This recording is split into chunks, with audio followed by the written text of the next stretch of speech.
afternoon from a lovely and sunny Peterborough for a change. That's quite nice. A bit windy, but hey, we'll take the sun while we've got it. A few people have been mentioning the veg beds, so thought I would just give a quick rundown of what we've got in them. 4 beds we've had for a couple of years. I try and rotate what's in them each time, and obviously you can't always get the same thing, same plants in there, because it is a little bit limited for space. So a couple of trials of things this year, you know, varying success as always, as every year, and so we'll just kind of run down what we've got. So the first things we have to notice is that we've actually netted the whole bed. I'm not convinced at the moment that's worked particularly well for some things, but in a desperate attempt to try and stop the cabbage whites from getting at the cabbage. Okay. And talking of which, we have chard. Chard is fabulous colours.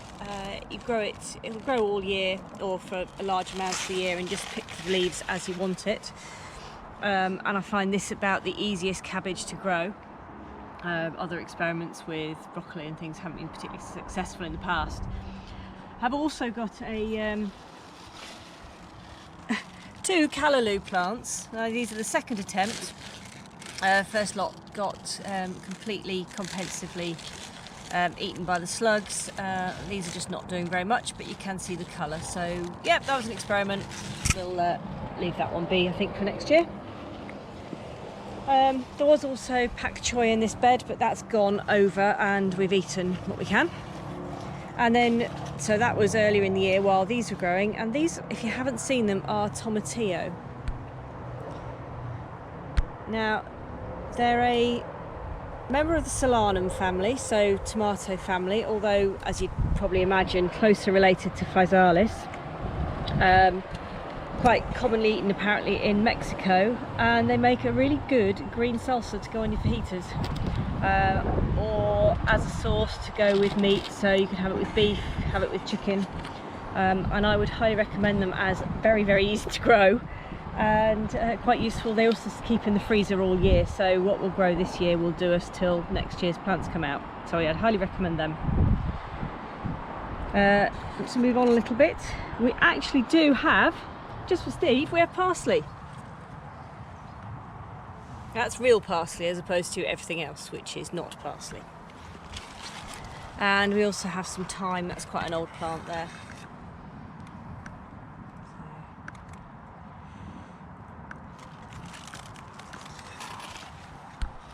So, moving on into the next bed, we'll get rid of the weeds.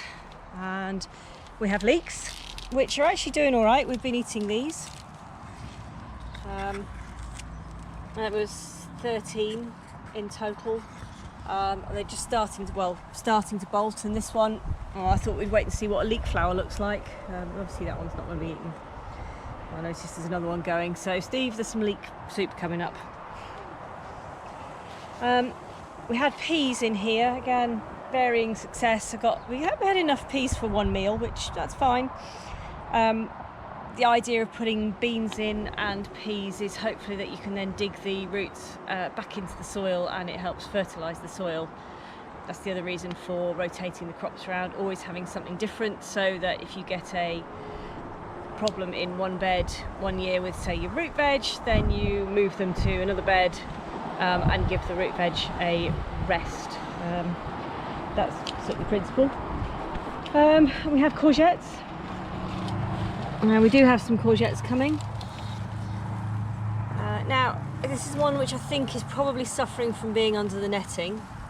I'm having to hand fertilise this, so we had some male flowers on here. So if anybody's got lots of flowers but courgette's not coming, we have male flowers on stalks there. This one, and as we were just looking at here, we have female flowers on the courgettes here. So you get your little tiny paintbrush, you dive around in the male flower, get a load of pollen and stick it onto, open this up, and then stick the pollen in there and hope it grows, which is actually fairly successful, so I don't mind having to do that. and it does slow down the glut of courgettes you tend to get otherwise you end up with courgette soup and courgette chutney and stuffed marrows when you forget to pick them. Yeah, so that's actually not a bad thing. The next thing we have here is another herb bed, or herb tray. This is called Parsley. It's a cross between celery and parsley, and use it pretty much as you would your parsley, just as a so it goes very nicely in tabbouleh, which is a salad with bulgur wheat and pomegranate seeds and lots of parsley and mint and cucumber, and again something I'd highly recommend for the summer. Make large amounts for barbecues. This one is, I think it's a marjoram. Yeah, that's marjoram. Yeah, that's sort of coming back. It got a bit dry earlier in the year. Next we have chives. So that's for your potato salads. These are great. They've been flowering, collected the seeds. I've already got another pot of chives and grown the seeds straight on. We have another thyme, and that's the lemon thyme, which we don't use too much, but it goes well with chicken. And then there is also a small oregano here, which is again not particular. I think got a little bit too much in this box, so I don't mind that these are a bit poorly. So next we have the bed full of roots. So start from this side. First we have radishes that are really not radished at all. They've all bolted, but then it's a pretty much of a bonus because I think the packet of seeds expired about 6 years ago, so I chucked them in to see what would happen. I think we've had 3 this year. Next we have golden beetroot, which there's a few left. Not too many because we've been eating these. And the red beetroot, which are growing nice size, although these are getting eaten. Wood lice like these and the ants like them as well. But again, we've been eating beetroot, which is great. Yes, that is the wind. That's summer. We have some parsnips for later in the year. Again, buy some new seeds, second attempt at those. And we have carrots, which I'm thinning out into a couple of lanes. So you plant them all, and then you can move them when they get a bit crowded. And again, we've been eating these for a few meals so far, hoping they'll grow a little bit bigger. Not looking like they're bolting yet. At the back we have sweet corn, which I'm just hoping is they're bulking out now, so we'll be able to eat hopefully in a week or 2. That's the biggest one. Let's see, that's about 6 inches, some would say, about 4 inches long. And sweet corn has to be planted in a clump because they fertilise each other on the wind, so it's much better to have them close together rather than having them either in a line or sporadically throughout the beds, which I've tried and obviously didn't work. So looking forward to them. Next we have coriander, which is over, so I already have a pot full of coriander seeds, and hoping that these will start to reseed themselves, which one's starting to. We've got a coriander elsewhere for eating. This is an Agastache, which is self-seeded one, but just looks nice. And then I have a better oregano. Well, it's again been a little bit dry, so it's just recovering with all the rain that we've had now. Things are starting to recover a bit because it's very difficult. Large number of pots and beds to keep everything watered sufficiently, and that is one of the drawbacks of this sort of gardening, is that you do have to keep it watered. Next down here we have winter savoury. Unfortunately, the old winter savoury we had to be moved when we put the greenhouse in, so I've put that in the pot. And some more oregano, I think it is. No, that's marjoram, sorry. Yeah, it smells fantastic. But obviously I can't show you that on the video. And then the final bed, there's not so much in it because we've had lettuces. You see the. And we now have 1 lettuce left, which I'm hoping we'll get something from in a few weeks' time, but we might not. This is just the last one. And then we have beans, and these are definitely suffering from being in a net. So we have got some beans on there.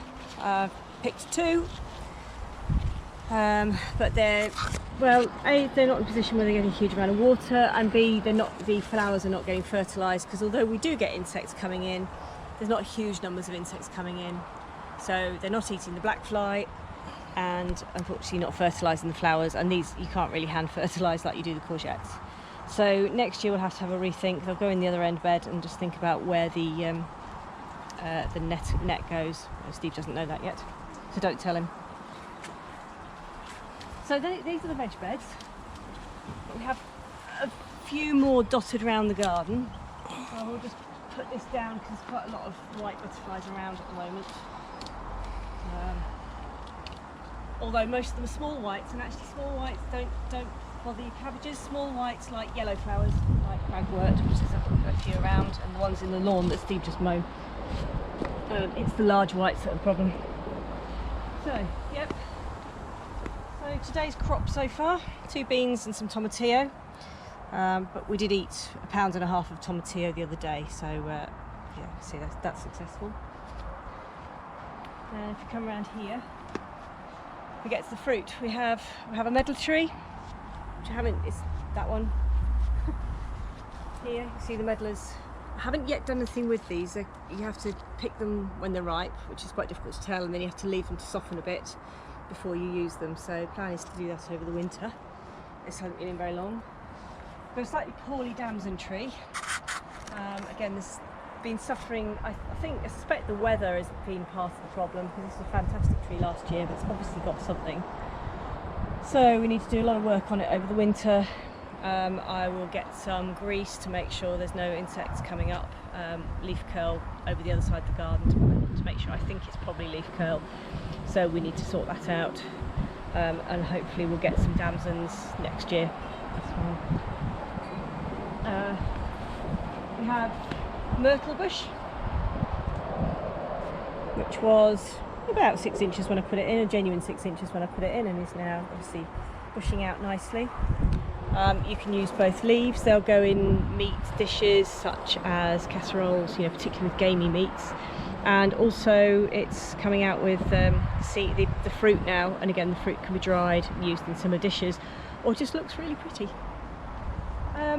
Next we have we come to the fruit. So we've got blueberries. This is not their final resting place. This is where we put the pots because we needed some space. There's none on there, and a pink blueberry as well, which they're quite temperamental. I'm not sure anyone has much success with those. You'll probably prove me wrong. But we also have rhubarb. So, not been in that long, this plant. It only went in last year, so I'm not expecting to get too much from it yet. And then if we walk round, we have blackberries. Now, I planted a blackberry in the garden. I bought one which was prickleless and big blackberries. I put it in about 12 years ago. I've had 2 fruit off it. However, self-seeded blackberry appeared, completely feral, and these are the biggest, juiciest, sweetest blackberries you can imagine. And again, Steve doesn't know it, but we're going to be eating quite a lot of blackberries over winter, because I have several pounds already from this winter, this summer, and I've used some already too. So blackberries are definitely a success, and the raspberries are just coming back on stream again. You can see the raspberries here. These are the ones you can see from the back of the pond. Now it's said that fish like these as a treat, the koi. I do put bits of raspberry in occasionally, but they don't really go for it. There's only a couple of them like the sweet stuff. So no harm in trying, but I ain't sharing. Around here we also have, and you can see where I haven't actually managed to get to clear, we have several currants. We have red, we have white, and we have black. The black currant is self-seeded from the garden from the previous bush, and this actually thankfully is a black currant, not anything else. And we have a josterberry to go in. A josterberry is a cross between gooseberry and blackcurrant, so that's waiting to come into this gap here. We'll wait and see what they taste like. More raspberries, golden ones, because Can't be too posh. And then we have Loganberries, again first year for the plant. Everything got very moved over the winter. This is growing in among horseradish, which is quite difficult to get out, and I can see the butterflies are liking this because it's a type of cabbage. And we obviously didn't get all the roots out, so we'll be eating some horseradish sauce as well when it dies back.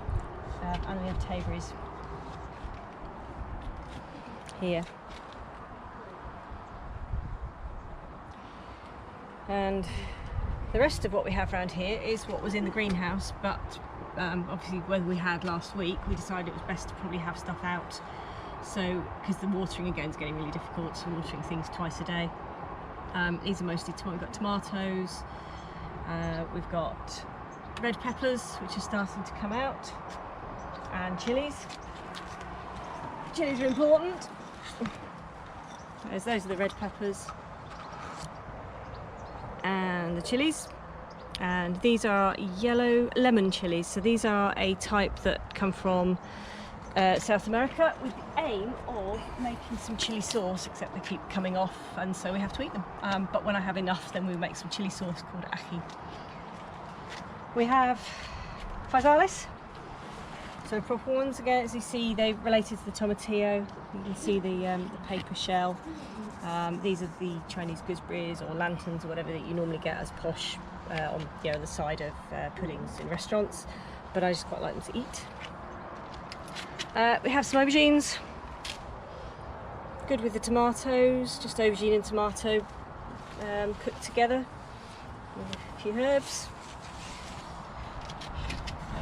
More peppers, more tomatoes, and yeah, there's a tomato there. So we feast tonight. And then the rest of the herbs. So we have a Laksa. Now this is I think an Indonesian dish, Laksa, which is like a soup with turmeric, and this is also called, Vietnamese coriander is one of the names, and chili and spice, and again that's highly recommended with some noodles, and caraway for seed cake for next year. Caraway is a biennial, so I'm not expecting it to do anything this year at all except grow.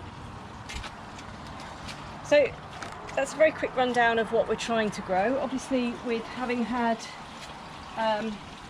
minimal opportunity to go out this year with lockdown, we've been able to spend a bit more time in the garden, so I've actually been able to try a few more things.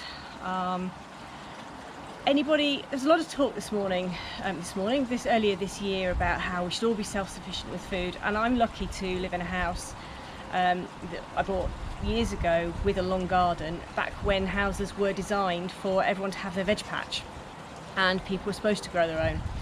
However, it's very labour intensive, and I reckon we're self-sufficient in blackberries and tomatillos and occasionally runner beans, but apart from that, I would say the amount of work you have to put in, it's worth it for the flavour of the food, for occasional meals, but you don't do it to feed yourself, you do it for fun. So anybody out there, I'm not a proper gardener, I don't have lots of techniques, I don't know the proper way to do things, we just try. So any suggestions are gratefully received. Always want to improve the crops we get. Any recipes are even more gratefully received. And again, as you always, any questions, I'll sort of try and answer them if anybody has any. So have you got any questions, Steve?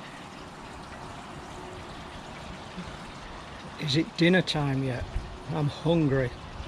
Well, for those people that had a look at the veg boxes, that's just basically 1200 by 1200 with a 75 by 75 post, some deck boards, just nail them, screw them together, put some ground cover underneath to protect against weeds coming through, and then order a big bag of bulk sieved soil to put in.